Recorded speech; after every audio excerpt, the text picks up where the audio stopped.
So I can paste these questions in and see what we got here.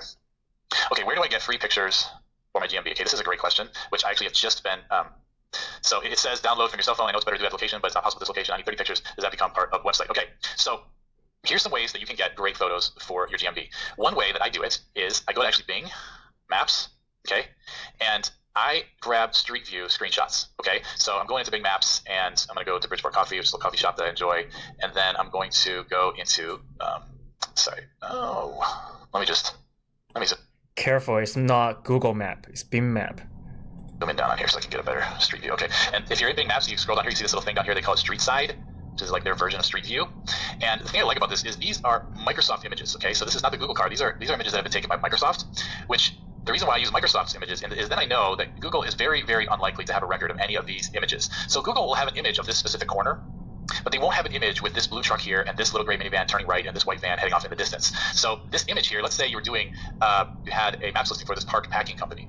Then all you have to do is take a screenshot here. You can use anything like MonoSnap or Jing, J-I-N-G, to grab a screenshot of this picture. Make sure you don't have the any kind of identifiable markings of the Street View.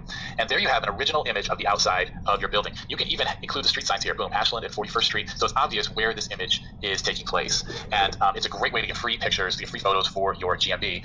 And if you want, you can also go to xifr.net and you can actually add GPS coordinates to that image before you upload it to your Maps listing. So in other words, what xifr will let you do is upload a photo, and then it will let you, I'm not going to do it here so you don't have to watch me, but it will let you insert GPS coordinates into the photo code. So every photo has some different lines of code that go along with the photo for computers to read. You can actually insert GPS coordinates to the photo. So even though you grab the screenshot from your street image from Microsoft, you can actually use xifr to manually put the correct GPS coordinates in to the photo.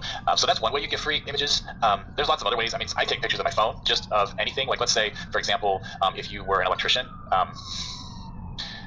you can actually find, or let me say this as a better example. Let's say you were a waste disposal, you're in some kind of this waste disposal or demolition company.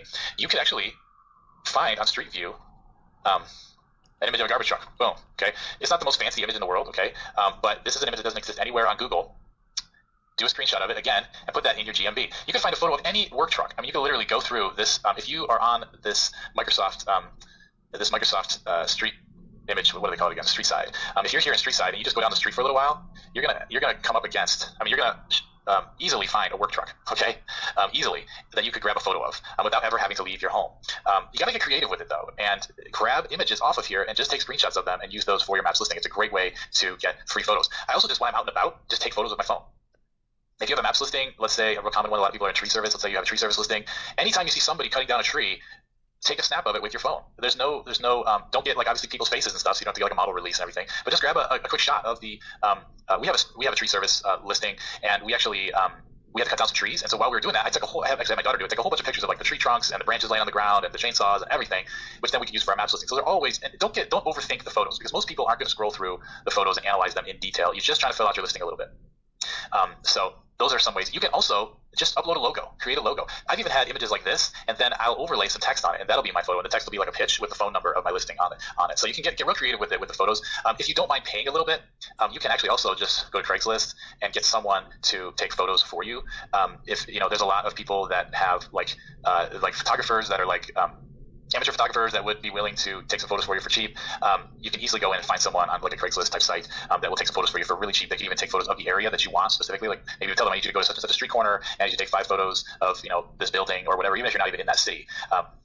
We totally use photographers, even in other countries, to take photos of buildings where we were setting up Maps listings, and it's a great way, and it doesn't cost that much. Those are just some ideas for getting free photos. Try to stay away from the stock photo sites and stuff like that.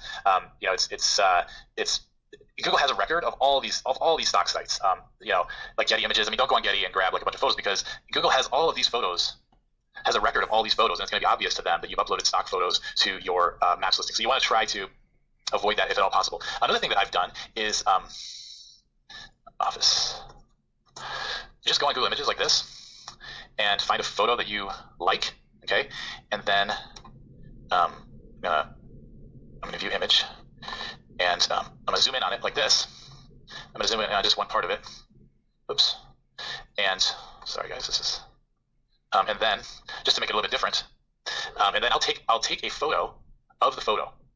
Okay, so we've done this also quite a few times. So you actually take your phone, point it at your screen, and take a photo of the photo. You can even shift your screen a little bit to the left or to the right to change the angle a little bit of the image itself and take a photo. This only works if you don't have a glossy screen. If you have a glossy screen, it can be pretty bad, but you could literally, and only take a photo of the part, just a part of it like this. And that way, you can have an interior shot. You can put it like, hey, they ask you for interior photos of, say, like an office environment, and it will have a different, it won't be the exact same digital footprint as this photo is. There'll be a little bit of variation to it. It's another way that you can do it, taking a photo of your screen. I know it sounds weird, but I've had people in the Philippines do this for me, literally just take a photo of their screen of the different things that I need a photo for. So it's another way that you can do that. Now, a related question that Tony asks is geo-targeting photos still relevant for service area businesses? So I want to say at this point, I'm going to do this. At this point, geo-targeting is still helpful as far as I know. Now, this could be going away, but Tony, to answer your question, just because the address is removed by Google from the dashboard, and those of you who don't know this, Google has been, if you log in, if you have a service area business that's like, has a hidden address, Google is actually removing those addresses out of the dashboard. There's nothing to worry about. Don't try to put the address back in, just leave it out. But Google still has a record of that address, and at this point in time, Google is still using that address as the location of your business. So, and it seems that that might even be a bigger ranking factor than the zip codes that you tell Google. So I would love it if actually you could just tell Google where you want your Maps listing to show up, and if they would just ignore the address that you put in.